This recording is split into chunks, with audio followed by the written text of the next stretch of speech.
তো আমার প্রিয় বর্ধমান বিশ্ববিদ্যালয়ের বন্ধুরা, আশা করি তোমার সবাই ভালো আছো এবং সুস্থ আছো। তো এই ভিডিওটার মধ্যে আলোচনা করবো তোমাদের ফোর্থ সেমিস্টার এডুকেশনের লাস্ট মিনিট সাজেশনটা নিয়ে আলোচনা করবো। হ্যাঁ, তোমাদের শিক্ষা বিজ্ঞানের লাস্ট মিনিট সাজেশনটা নিয়ে আলোচনা করবো এই ভিডিওটার মাধ্যমে।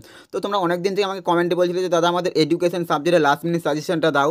তো তোমাদের এই কথা মতো এই ভিডিওটার মধ্যে তোমাদের এডুকেশন সাবজেক্টের লাস্ট মিনিট সাজেশনটা নিয়ে আলোচনা করে দেবো। এবং এই লাস্ট মিনিট সাজেশনে যে প্রশ্নগুলো দিয়েছি মাত্র এই কয়েকটা প্রশ্ন যদি তোমরা ভালো করে প্রস্তুত করে যেতে পারো তাহলে তোমাদের এডুকেশনের ব্যাপারে এইগুলো থেকে আসবে, এর বাইরে আর কিছু আসবে না। তো তোমরা অতি অবশ্যই এডুকেশন থেকে যে প্রশ্নগুলো দিয়েছে এই প্রশ্নগুলো অতি অবশ্যই ভালো করে প্রস্তুত করবে, তাহলে তোমাদের এডুকেশন সাবজেক্টের চিন্তা শেষ। এবং তোমরা যারা এখনও পর্যন্ত এডুকেশন সাবজেক্টে কোনো কিছু উত্তর প্রস্তুত করতে পারোনি, তো তোমাদের উদ্দেশ্যে আমি বলে দিচ্ছি, তোমরা যদি এডুকেশন সাবজেক্টের সমস্ত প্রশ্নের উত্তরের পিডিএফগুলো সংগ্রহ করতে চান, অর্থাৎ প্রশ্ন 10, প্রশ্ন 5 এবং প্রশ্ন 2, অর্থাৎ তোমাদের শর্ট প্রশ্ন করতে, এই প্রত্যেকটা প্রশ্নের উত্তরের পিডিএফগুলো যদি সংগ্রহ করতে অতি অবশ্যই দেখো নিচে একটা হোয়াটসঅ্যাপ নাম্বার দিয়েছি, এই হোয়াটসঅ্যাপ নাম্বারে যোগাযোগ করে নিতে পারো। মাত্র আর মাত্র 50 টাকার বিনিময়ে তোমাদের এডুকেশন সাবজেক্টের সমস্ত প্রশ্নের উত্তর পেয়ে যাবে। সে তুমি প্রশ্ন 5ই বলো, প্রশ্ন 10 বলো এবং প্রশ্ন 2, অর্থাৎ তোমাদের যে শর্ট প্রশ্ন করতে প্রত্যেকটা প্রশ্নের উত্তর পেয়ে যাবে। অতি অবশ্যই নিচে যে হোয়াটসঅ্যাপ নাম্বার দিয়েছি এই হোয়াটসঅ্যাপ নাম্বার যোগাযোগ করে নিতে পারো। তো চলো দেখে নেওয়া যাক এডুকেশন সাবজেক্টে কোন প্রশ্নগুলো তোমাদের শেষ মুহূর্তের জন্য ভালোভাবে প্রস্তুত করে যেতে হবে। চলো দেখে নেওয়া যাক। তো দেখো তোমাদের শিক্ষা বিজ্ঞান অর্থাৎ এডুকেশনের লাস্ট মিনিট সাজেশন তোমাদের পেপার কোড সিসি 1D বা 2D বা GE4 তোমাদের যাই পেপার কোড থাকবে উভয়ের জন্য এই সাজেশনটা এবং বর্ধমান ইউনিভার্সিটি এই ভিডিওটার মধ্যে প্রশ্ন 5 এবং প্রশ্ন 10-এর সাজেশনটা নিয়ে আলোচনা করে দেবো।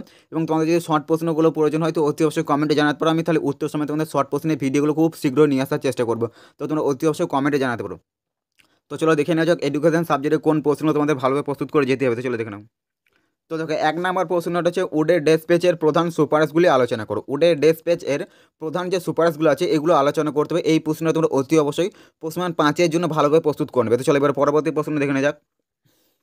এবং 2 নম্বর গুরুত্বপূর্ণ প্রশ্ন দেখে নাও, হান্টার কমিশনের প্রধান সুপারস্টগুলি আলোচনা করো। এই প্রশ্নটা তোমরা অতি অবশ্যই প্রশ্ন 10-এর জন্য ভালোভাবে প্রস্তুত করবে। হান্টার কমিশনের প্রধান সুপারস্টগুলি আলোচনা করো, এইটাও তোমরা ভালোভাবে প্রস্তুত করবে।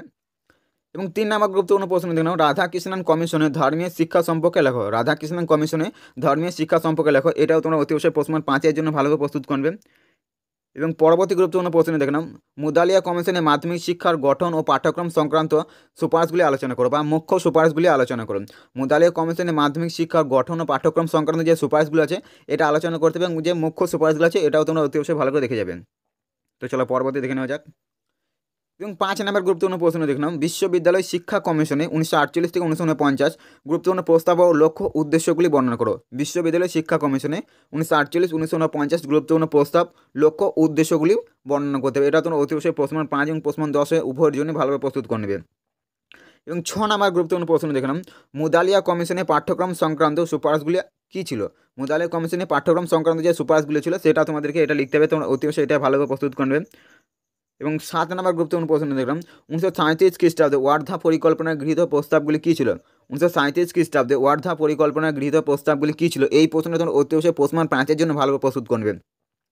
এবং তোমাদের যদি এই প্রত্যেকটা প্রশ্নের উত্তরের পিডিএফগুলো সংগ্রহ করতে চাও অতি অবশ্যই যে হোয়াটসঅ্যাপ নাম্বার দিয়ে সেই হোয়াটসঅ্যাপ নাম্বার যোগাযোগ করতে পারো। মাত্র আর মাত্র 50 টাকার বিনিময়ে তোমাদের এই পেপারের সমস্ত প্রশ্নের উত্তর পেয়ে যাবে। সেটা তুমি প্রশ্ন 5-ই বলো, প্রশ্ন 10 বলো এবং প্রশ্ন 2 তোমাদের শর্ট প্রশ্ন করতে প্রত্যেকটা প্রশ্নের উত্তর পেয়ে যাবে। তো অতি অবশ্যই যে হোয়াটসঅ্যাপ নাম্বার দিয়ে সেই হোয়াটসঅ্যাপ নাম্বার যোগাযোগ করতে পারো। এবং 8 নম্বর গুরুত্বপূর্ণ প্রশ্ন দেখে নাও, 1854 সালে উডের ডেসপ্যাচ ভারতের একটা স্বয়ংসম্পূর্ণ শিক্ষা ব্যবস্থার সূচনা করেছিল, তা ব্যাখ্যা করো। 1854 সালের উডের ডেসপ্যাচ ভারতের একটা স্বয়ংসম্পূর্ণ শিক্ষা ব্যবস্থা সূচনা করেছিল, তা ব্যাখ্যা করো। এই প্রশ্নটা তোমরা অতি অবশ্যই প্রশ্ন 10-এর জন্য ভালোভাবে। এবং 9 নম্বর গুরুত্বপূর্ণ প্রশ্ন দেখে নাও, কোঠারি কমিশনের ত্রিভাষা সূত্রটি আলোচনা করো। কোঠারি কমিশনের যে ত্রিভাষা সূত্রটি আছে সেটা সম্পর্কে আলোচনা করতে হবে, এটা তোমরা অতি অবশ্যই প্রশ্ন 5-এর জন্য ভালোভাবে প্রস্তুত করবে। তো চলো পরবর্তী গুরুত্বপূর্ণ প্রশ্ন দেখে 10 নম্বর গুরুত্বপূর্ণ প্রশ্ন দেখে নাও, কোঠারি কমিশনের নারী শিক্ষা এবং শিক্ষায় সমসূচক সম্পর্কিত সুপারিশগুলি আলোচনা করো। কোঠারি কমিশনের নারী শিক্ষা এবং শিক্ষায় সমসূচক সম্পর্কিত সুপারিশগুলি আলোচনা করো। এই প্রশ্নটা তোমরা অতি অবশ্যই প্রশ্ন 10-এর জন্য ভালোভাবে প্রস্তুত করবে। তো চলো এবার পরবর্তী প্রশ্ন দেখে নেওয়া যাক। এবং 11 নম্বর গুরুত্বপূর্ণ প্রশ্ন দেখলাম, প্রথম ভারতীয় শিক্ষা কমিশনের 1882 প্রায় প্রাথমিক শিক্ষা ও মাধ্যমিক শিক্ষা সংক্রান্ত সুপারিশগুলি আলোচনা করুন। প্রথম ভারতীয় শিক্ষা কমিশনের 1882 প্রায় প্রাথমিক শিক্ষা ও মাধ্যমিক শিক্ষা সংক্রান্ত যে সুপারিশগুলো আছে এটা তোমরা অতি অবশ্যই ভালো করে প্রস্তুত করবে। প্রশ্ন 5 এবং প্রশ্ন 10 উভয়ের জন্য খুবই গুরুত্বপূর্ণ একটা প্রশ্ন। এবং 12 নম্বর প্রশ্ন দেখলাম, রাধাকৃষ্ণন কমিশনের নিম্নলিখিত বিষয় গুরুত্বপূর্ণ প্রস্তাবগুলি বিবৃত করো।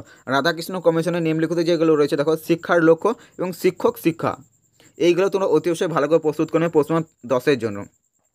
এবং শেষ গুরুত্বপূর্ণ প্রশ্ন দেখলাম, গ্রামীণ বিশ্ববিদ্যালয়ের গুরুত্বপূর্ণ বৈশিষ্ট্যগুলি আলোচনা করো। গ্রামীণ বিশ্ববিদ্যালয়ের গুরুত্বপূর্ণ যে বৈশিষ্ট্যগুলো আছে সেগুলো আলোচনা করো। তোমাদের মোট আমি 13টা প্রশ্ন দিচ্ছি। তোমাদেরকে যে প্রথমে যে 10টি প্রশ্ন দিচ্ছি ওই 10টা প্রশ্ন উত্তর অতি অবশ্যই ভালো করে প্রস্তুত করবে এবং তোমাদের যে আরও 3টে এক্সট্রা দিয়েছি 3টে একটু দেখে যাবে, তাহলে তোমাদের এডুকেশন সাবজেক্টের চিন্তা শেষ। এইগুলো থেকে তোমরা সব কমন পেয়ে যাবে। তো অতি অবশ্যই প্রশ্নগুলো ভালো করে প্রস্তুত করবে। এবং তোমরা যারা এখন পর্যন্ত এডুকেশন সাবজেক্টে কোনো কিছু উত্তর প্রস্তুত করতে পারোনি, তো তোমাদের উদ্দেশ্যে আমি প্রথমে বলে দিয়েছি, আমি আবার বলে দিচ্ছি, তোমরা যদি এডুকেশন সাবজেক্টের সমস্ত প্রশ্নের উত্তরের পিডিএফগুলো সংগ্রহ করতে চাও, অর্থাৎ প্রশ্ন 10, প্রশ্ন 5 এবং প্রশ্ন 2, অর্থাৎ তোমাদের শর্ট প্রশ্ন করতে এই প্রত্যেকটা প্রশ্নের উত্তরের পিডিএফগুলো যদি সংগ্রহ করতে চাও, অতি অবশ্যই তখন নিচে একটা হোয়াটসঅ্যাপ নাম্বার দিয়েছি, এই হোয়াটসঅ্যাপ নাম্বারে যোগাযোগ করে নিতে পারো। মাত্র 50 টাকার বিনিময়ে তোমাদের এডুকেশন সাবজেক্টের সমস্ত প্রশ্নের উত্তর পেয়ে যাবে। সে তুমি প্রশ্ন 5ই বলো, প্রশ্ন 10 এবং প্রশ্ন 2, অর্থাৎ তোমাদের শর্ট প্রশ্ন করতে প্রত্যেকটা প্রশ্নের উত্তর পেয়ে যাবে।